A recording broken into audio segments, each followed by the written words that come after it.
आचार्य जयसूर्या एक सीधे साधे निरहंकार निर्मोह साधु थे। वो एक महान साधक भी थे। आचार्य ऐसे ही पर्यटन करते करते एक दिन बहुत भूख लग रही थी, तो एक घर के सामने जाके भवती भिक्षां देहि, मुझे खाने को कुछ मिल सकता है? कहते हुए आवाज लगाते हैं। यह सुनकर घर के अंदर से एक महिला आती है और वह कहती है कि आपको हम कुछ नहीं दे सकते हैं, हमारे पास अभी कुछ भी नहीं है, हम बहुत भूखे हैं, अगर आपके पास कुछ है तो हमें खाने को दे सकते हैं आप। यह सुनकर आचार्य जयसूर्या, मेरे पास कुछ भी नहीं है, मैं तो साधु हूँ। अगर तुम्हारे पास खाने को कुछ नहीं है तो तुम्हारे जीवन में यह परेशानी दूर हो जाएगी, यह मेरा आशीर्वाद है। कहते हुए आचार्य आगे चल जाते हैं। घर के अंदर से उस महिला की पति बाहर आते हैं और वह कहते हैं कि कौन आया था? वह महिला कहती है, मांगने वाला आया था कोई, उसे बहुत भूख लगी थी, मैंने कह दिया कि हमारे पास कुछ भी नहीं है। यह बात सुनकर पति कहते हैं, ऐसा नहीं कहना चाहिए था, वह बहुत भूखा था, उसे खाना देना चाहिए था। पति की बात सुन के वह महिला कहती है, अगर हम ऐसे ही खाना बांटने लगे तो हमारे पास कुछ भी नहीं रहेगा। दोनों घर के अंदर आते हैं, घर में आके देखते हैं कुछ भी नहीं है। वह महिला कहती है, अरे हमारा सामान पता नहीं कहाँ चला गया, हमारे पास अब कुछ नहीं है बचा, ये कैसे हो गया? इसका मतलब है वह साधु सच्चा था, हमें चलकर उनसे माफी मांगनी होगी। ऐसे कहते हुए वह दोनों पति पत्नी उस साधु को खोजने जाते हैं। अब उनके पास कुछ भी नहीं था। बहुत देखने पर उन्हें एक आदमी मिलता है और वह कहता है, जिसे आप खोज रहे हैं वह अभी अभी इस रास्ते से गया है। वह दोनों उसी रास्ते पर जाते हैं। अभी तक उन्हें वह साधु नहीं मिल पाया। उन दोनों की नजर एक पेड़ पर जाती है। उस जगह पर वह साधु बैठे हुए प्रार्थना करते रहते हैं। वह दोनों आचार्य जयसूर्या के पास जाके हाथ जोड़ के माफी मांगते हैं। हमें माफ कर दीजिए साधु महाराज, हमसे गलती हो गई। आचार्य, हम आपको पहचान नहीं पाए। तब आचार्य जयसूर्या उनकी ओर देखते हैं और कहते हैं, इसमें पहचानने की कोई बात नहीं है, क्योंकि मुझे लगता है कि जो भी भूखा है उसे खाना देना चाहिए। अगर हम सोचते हैं कि जिसे हम खाना दे रहे हैं वह बहुत महान होना चाहिए, तो कोई भी पुण्य का काम नहीं कर पाएगा। अगर हम सिर्फ अपने बारे में ही सोचते हैं तो यह अच्छी बात नहीं है। यह कहते हुए आचार्य जयसूर्या कहते हैं और आशीर्वाद देते हैं, अब तुम लोग घर जा सकते हो, तुम्हारा सामान घर में आ गया है। आगे से इस बात का ध्यान रखना होगा कि तुम्हें सभी की सेवा करनी है। उस दिन के बाद उनके घर से कोई भी खाली नहीं गया था। जीवन में परेशानी आती है, मगर उनका समाधान भी हमारे पास ही होता है। इसलिए सभी की मदद करना चाहिए, तो भगवान खुद आपकी मदद करेंगे। आचार्य जयसूर्या की यह बात उन दोनों पति पत्नी को बहुत भा गया और आचार्य के दिखाए हुए रास्ते पे चलते वो दोनों अपनी जिंदगी खुशी खुशी बिता रहे हैं।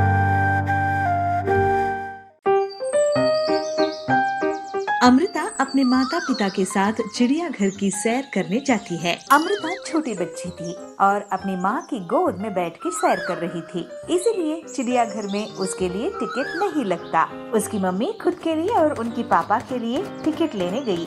भैया 2 टिकट देना। तो अमृता पूछती है, मम्मी मेरे लिए टिकट नहीं लोगे? तो मम्मी कहती है, अरे बच्चे तुम तो छोटे हो, इसलिए तुम्हें कोई टिकट नहीं लगेगा। ऐसे कहते हुए तीनों चिड़ियाघर में जाते हैं। अमृता ने चिड़ियाघर में देखा कि अंदर एक तालाब है, उसमें ढेर सारे बतख और बगुला तैर रहे हैं। उसे बहुत अच्छा लगा, तो अमृता बतख को पूछती है, अरे बतख मेरी सहेली बनोगी? मुझे भी पानी में तैरना बहुत अच्छा लगता है, क्या तुम मुझे सिखाओगी? तो उसको उत्तर में बतख क्वक क्वक क्वक क्वक क्वक क्वक करते हुए हंसता है।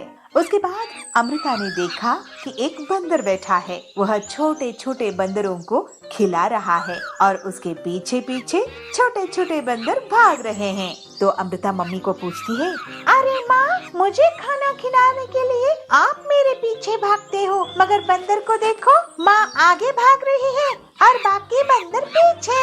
ऐसे कहते हुए जोर से हंसती है और उसकी माँ भी उसकी खुशी देखे उसकी खुशी में शामिल होती है। हाँ हाँ बच्चू, तुम भी तो बंदर से कम हो क्या? तुम मेरी प्यारी सी छोटी बंदर हो, ऐसे बोलती है। अमृता मम्मी पापा के साथ आगे जाते जाते देखती है एक भालू। उसके बाद लंबी गर्दन वाली एक जिराफ को देखा और ढेर सारे शेर को भी देखा। शेर बहुत जोरों से गरज रहा था। छोटे छोटे बच्चे उसको देखकर डर रहे थे। अरे माँ, ये इतना क्यों गरज रहा है? मुझे भी डर लग रहा है।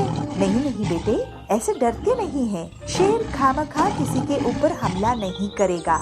अगर उसको भूख लगी है तो सिर्फ भूख मिटाने के लिए ही वो शिकार करता है।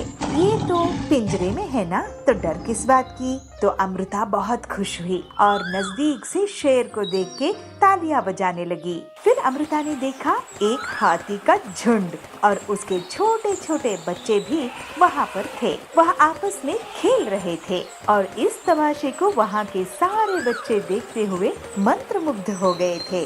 बड़ा हाथी छोटे छोटे हाथियों के बदन पे अपनी सूंड में पानी लेते हुए नहला रहा है और छोटे छोटे हाथी लाइन से अपनी माँ के पीछे आगे घूम रहे हैं। अमृत ये सब देख रही थी और उसे लगा अपनी माँ की गोद में बैठ के जो सैर कर रही है वो गलत है। जब वहाँ से बाहर निकले तो अमृत अपनी मम्मी की गोद में नहीं थी। अमृत ने चिड़ियाघर में ये भी देखा कि बहुत छोटे छोटे बच्चे वहाँ अपने पैरों पे चल रहे थे। कोई भी अपनी मम्मी पापा के गोद में बैठा हुआ नजर नहीं आया।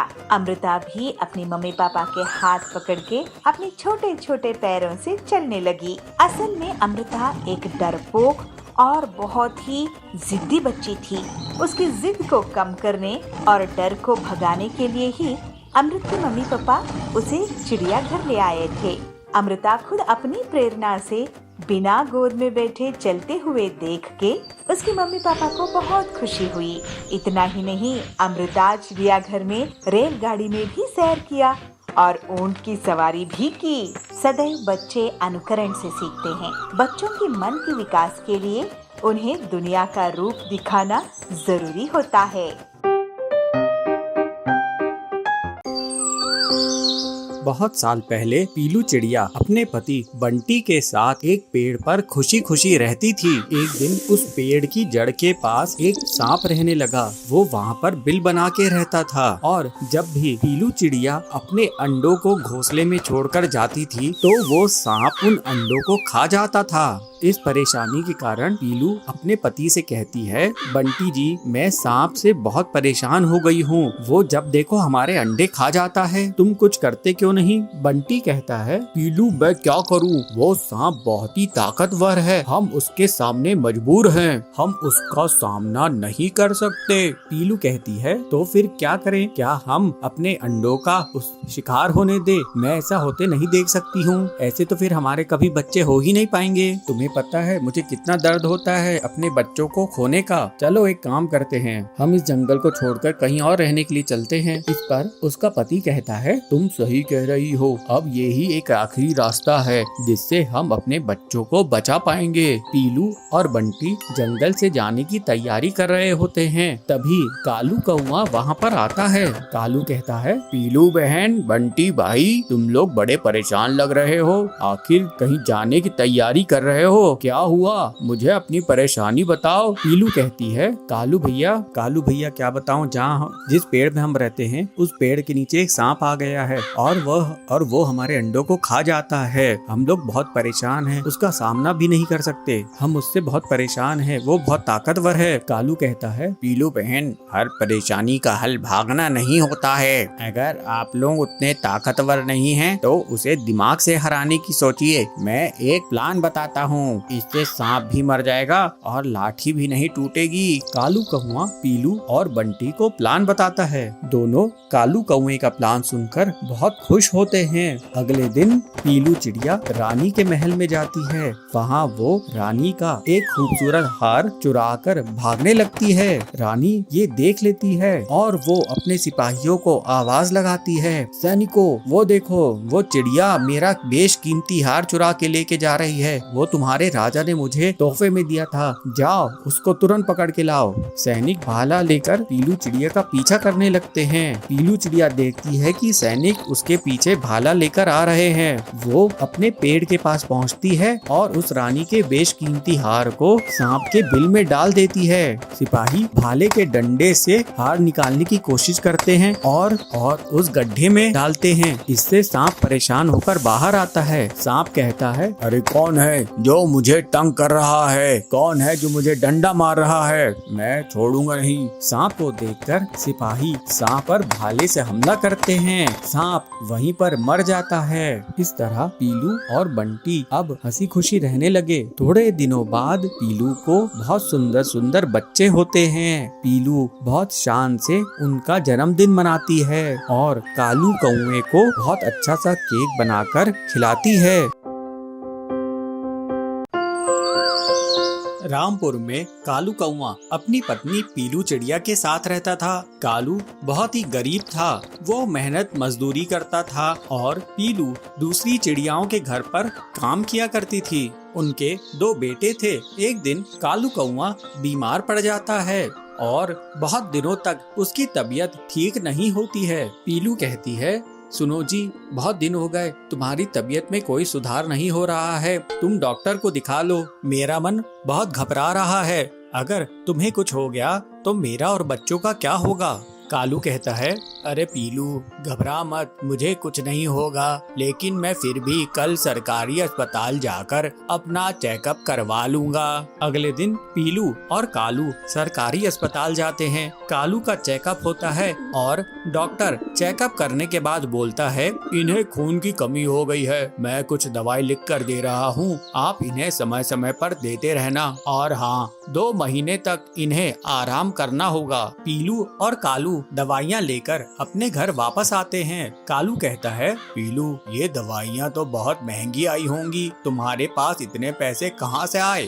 पीलू कहती है, तुम ठीक कह रहे हो, इतने पैसे मेरे पास नहीं थे। इन दवाइयों के लिए मैंने अपना मंगलसूत्र सुनार के यहाँ गिरवी रखवा दी हूँ, जब पैसे आएंगे तो मैं उसे छुड़वा लूंगी। अब तुम आराम करो, मैं भोजन बनाती हूँ। थोड़ी देर बाद पीलू सबके लिए भोजन बनाती है। कालू भोजन करके दवाइयाँ ले लेता है। पीलू और उसके दोनों बच्चे कालू के लिए परेशान रहते हैं। इस तरह कुछ दिन बीत जाते हैं। इस दौरान पीलू काम पर नहीं जा रही थी। उसका सारा समय सिर्फ कालू की देखभाल पे ही बीत जाता था। कालू पीलू से कहता है, अरे पीलू, तू अगर घर में ही रहेगी तो हम दोनों की आमदनी कैसे होगी? मैं तो काम पर जा नहीं पा रहा हूँ, तू कम से कम अपने काम पर जा। तेरे काम से जाने पर हमें थोड़ी बहुत तो आमदनी होगी। कालू की बात सुनकर पीलू वापस से काम करने लग जाती है, लेकिन तब तक उसकी मालकिन ने दूसरी नौकराइन रख चुकी थी। वो पीलू से कहती है,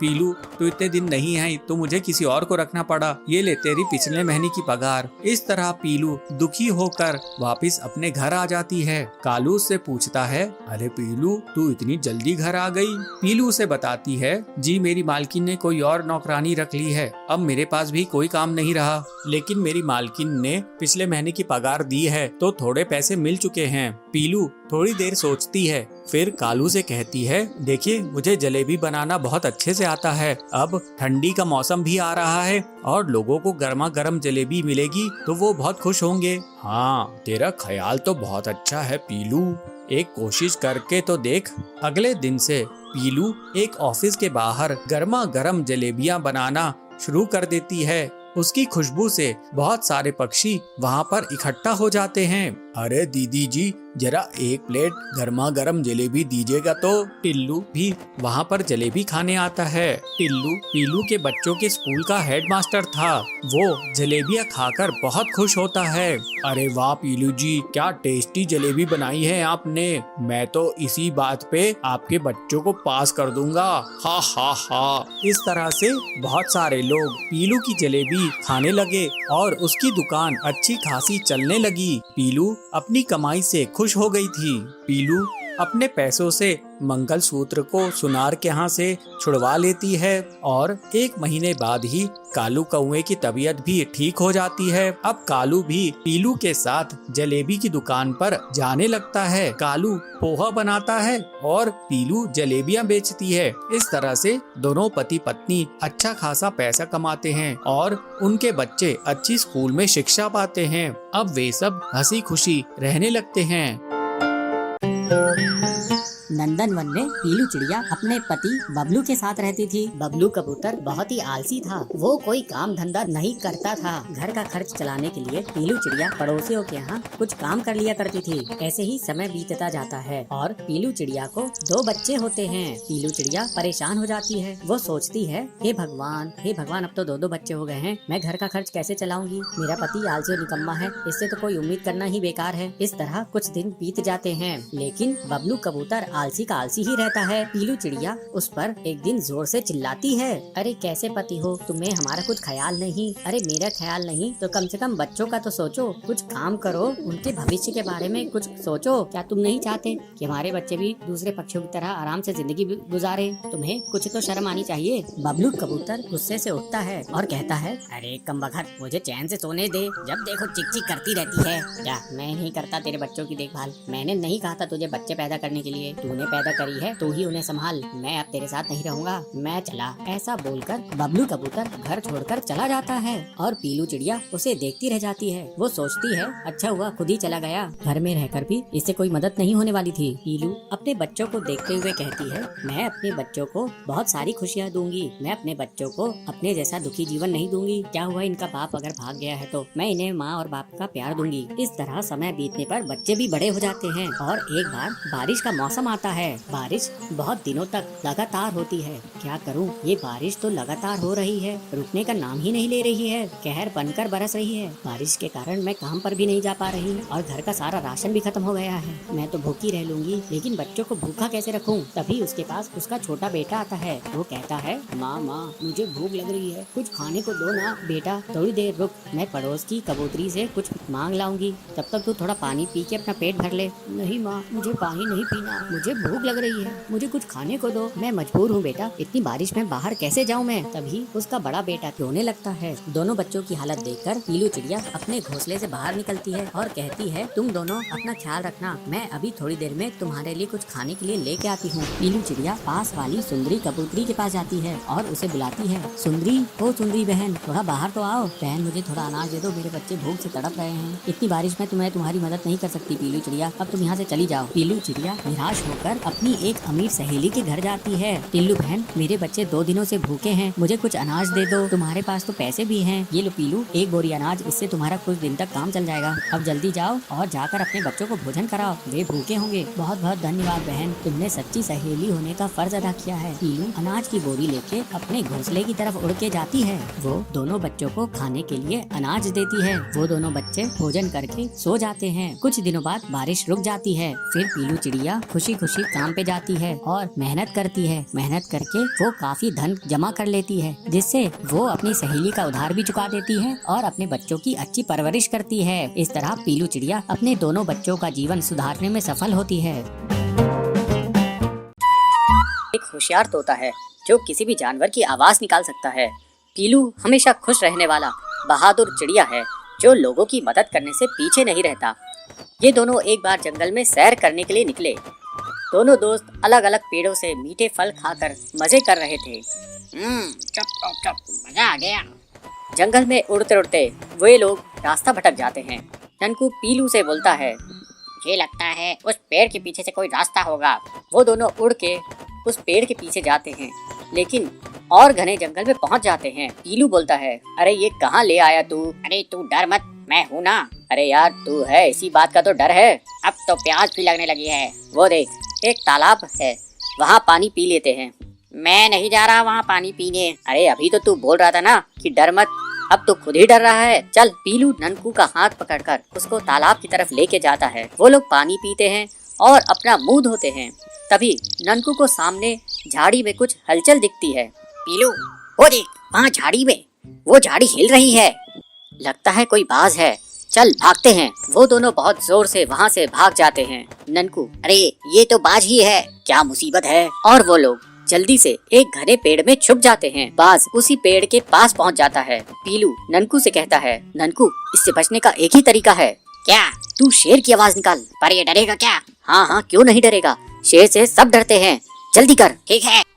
ननकू हिम्मत करके जोर से शेर की तरह दहाड़ता है और बाज डर जाता है। वो इधर उधर देखता है और वहाँ से तुरंत उड़ जाता है। हे भगवान, शुक्र है। ननकू और पीलू जंगल में आगे बढ़ते हैं और उन्हें जंगल के बीच में एक छोटा सा घर जैसा दिखता है। अरे यार, वो देख, ये छोटा घर जैसा है। यहाँ जंगल के बीच में घर कौन बनाएगा? कुछ गड़बड़ है, जल्दी निकल यहाँ से। तभी वहाँ बहुत से कौवों की आवाज आती है। दोनों दोस्त तुरंत ही घनी झाड़ी में छुप जाते हैं। कौवों का झुंड डाकुओं का झुंड है। सरदार कौवा अपने एक डाकू से कहता है, छलिया जा, जल्दी से गिनती करके आ। छलिया कौवा एक पेड़ के पास जाता है और उसकी जड़ के पास हाथ से मिट्टी हटाता है और वहाँ से एक कार्ड निकालता है। वो कार्ड उस छोटे से घर में बने एक खांचे में डालता है और उस घर का दरवाजा खुल जाता है। छलिया अंदर जाता है।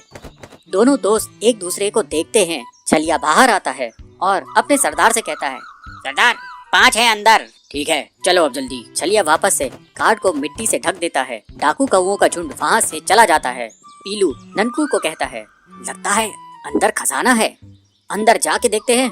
ना बाबा, मैं नहीं जा रहा। डाकू वापस आ गए तो? ठीक है, तू यही रुक, मैं अंदर जाता हूँ। तू यही बाहर रुक कर डाकुओं पर नजर रखना। ठीक है। पीलू कार्ड खांचे में डालता है और दरवाजा खुल जाता है और वो अंदर चला जाता है।